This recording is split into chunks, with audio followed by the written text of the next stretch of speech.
Whoa, guys, it's not even finished. Godlike. Hi guys, it's Mark from Silenced Tech and welcome to episode 10 of Setup Refresh, and I am so hyped to show you all the new bits that I've added to my gaming setup.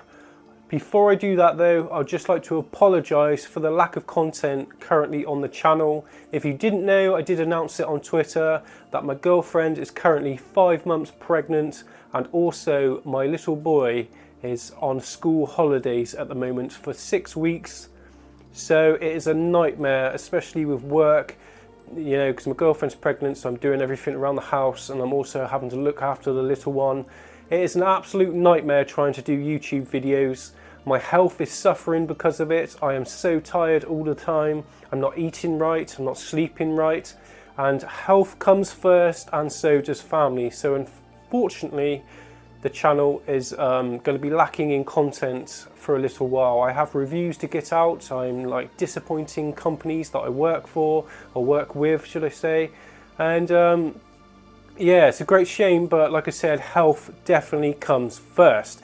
Anyway, let's get all that depressing nonsense out of the way, and it's time for episode 10 of Setup Refresh. Now, it's going to be a bit of a choppy vlog today again, guys, because like I said, I haven't got the time to start smashing out that awesome B-roll, all those intros and stuff that I used to do. I will get back to it very soon now. I am actually on camera.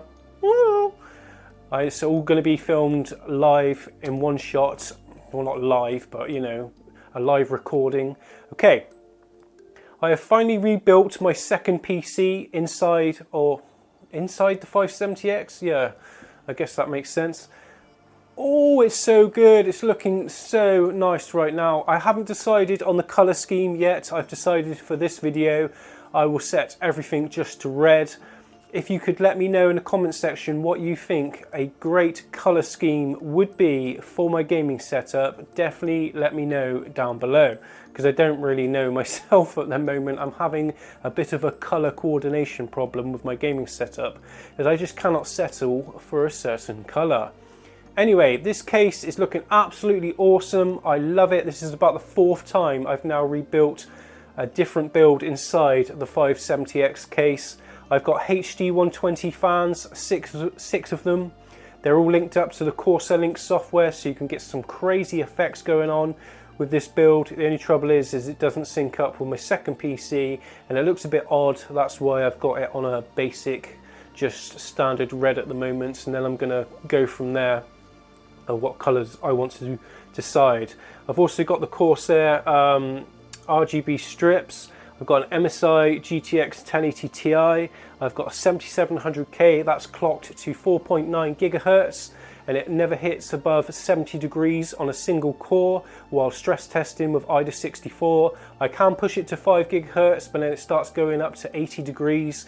Not really worth it for just that little bit higher or extra performance.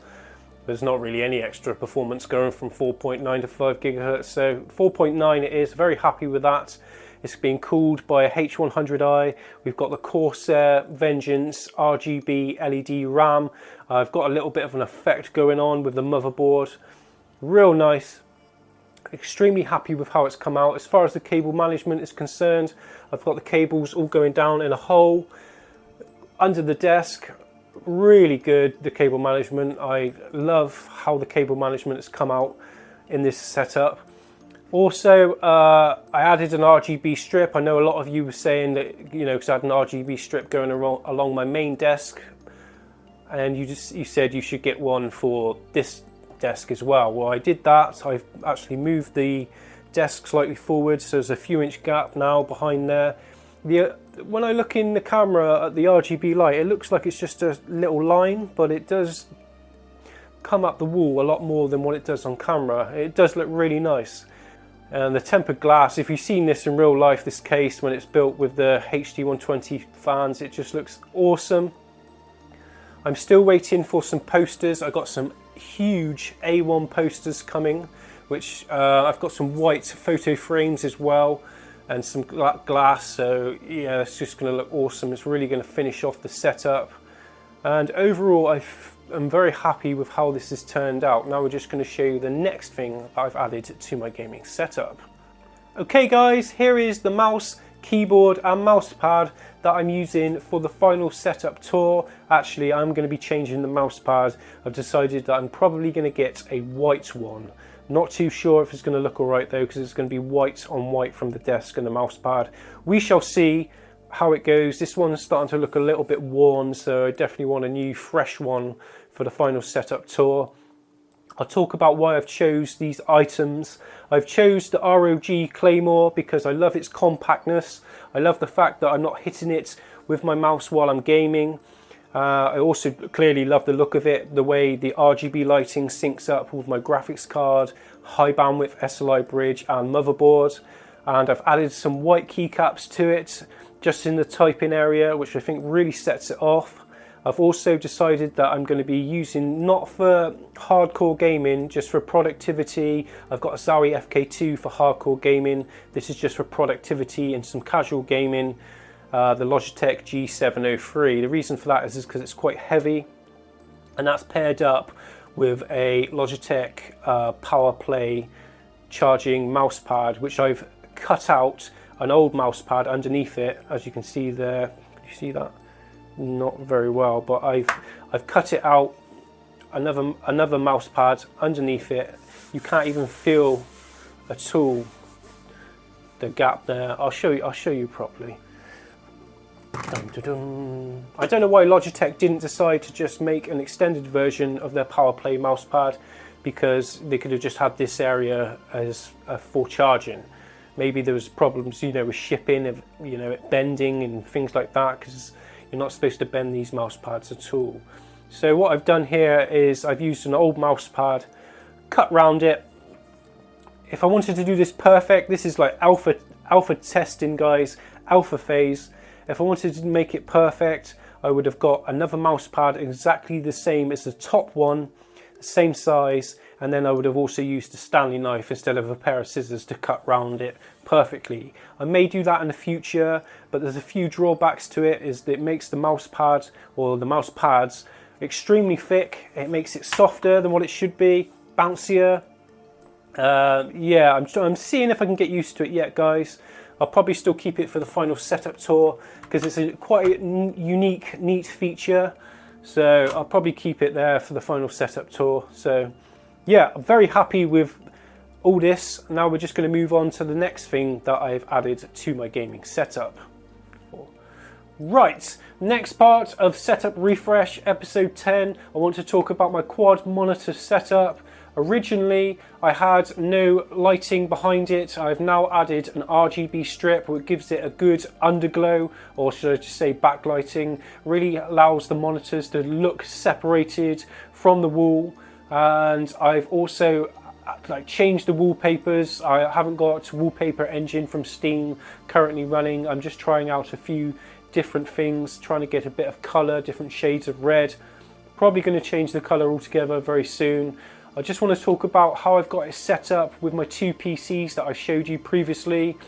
I've got the 3 monitors below running off the Phanteks build, and that's with two 1080 Ti's and a 6850K clocked to 4.5 gigahertz. I use this for triple screen gaming and also productivity when I'm editing my videos. Let's say I've just finished editing one of my videos and I start rendering it out, ready to go on YouTube.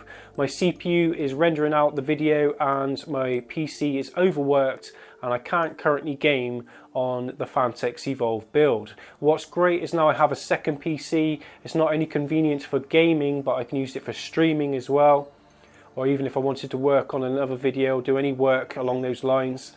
I can use the ultra wide, which is connected to the 570X build. So I can do some gaming, which is great. You're probably thinking, yeah, but if you're going to be gaming on your ultra wide, you know, you're going to have to be looking up and your neck's going to be like hurting after a while, especially if you use a mouse and keyboard. Well, no. This is the great thing about this setup, is that I can grab the ultra wide, pull it down to eye level, and there we go. And I've also got, which I'll show you now, It's going to be a little out of focus probably, but I've got a wireless keyboard here. I can't remember the make, Drevu or something like that. And a review will be coming up for this at some point in the future, I don't know when. But wireless keyboard for the 570X build, and then I've also got a wireless mouse, the Logitech G900, which I pack away in my chest of drawer set, which I'm going to show you right now. I've also added a set of white gloss chest of drawers. They look really nice, very happy with them, they're very high quality. And I keep things in there like my camera batteries, you know, like stuff for my wireless receivers for my headsets, like all USB cables, memory cards, chargers for my controllers for my Vive, things along them lines. And in this one I currently keep like cleaning cloths, RGB remote, then I also have my camera which I'm currently filming on in that one. Then under here, this is where I have my controllers for my Vive when I need to use them. And then at the bottom, which is where stuff gets really funky, is in here I've got my HTC Vive. Now that is currently actually plugged into my second PC. There's a hole in the back that I made in the back of these chest of drawers, and I got some longer USB and HDMI cables and ran it all the way along my desk in the back of the drawer. So all I need to do to use my HTC Vive, because there's a lot of wires, is just take the HTC Vive out and put it on my head and I'm good to go. So yeah. Now if you see here, I've got 2 new figures. I did say to you in the previous episode I was going to be adding 4 figures. I've got them all now. I actually only got the last one about an hour ago, and I was waiting for it before I started filming this episode. We've got a Star Wars figure, Predator figure. They look absolutely awesome. They're really well detailed. And here's the other 2 figures that I've got, which I'm very happy with. One's from Titanfall, and the other one is of course the Reaper from Overwatch. Absolutely love the Reaper, he just looks awesome. I'm going to show you some closer shots now of him as well. Very detailed, like I just said. I love the guns, the way they're coming out. They look so oversized, it's ridiculous. It's like his face is really detailed as well. So really happy with him, and I'm really happy with the Titanfall. It's got the little bloke on the top of his arm. So there you have it guys. Definitely put down in the comments section what colour you think I should go for. I quite like the purple, it does look quite good. I don't know if I'm sold on it though. Definitely let me know down in the comments section, because red's been done to death, blue's been done to death, green's been done to death. So I'm trying to come up with something a little bit different. Anyway guys, the final setup tour will be coming up very soon, and I also will be having some awesome cinematic, high-paced reviews coming up as well very soon. I've been Mark from Silence Tech. I hope you enjoyed episode 10 of Setup Refresh. Goodbye. I'll be back, I promise.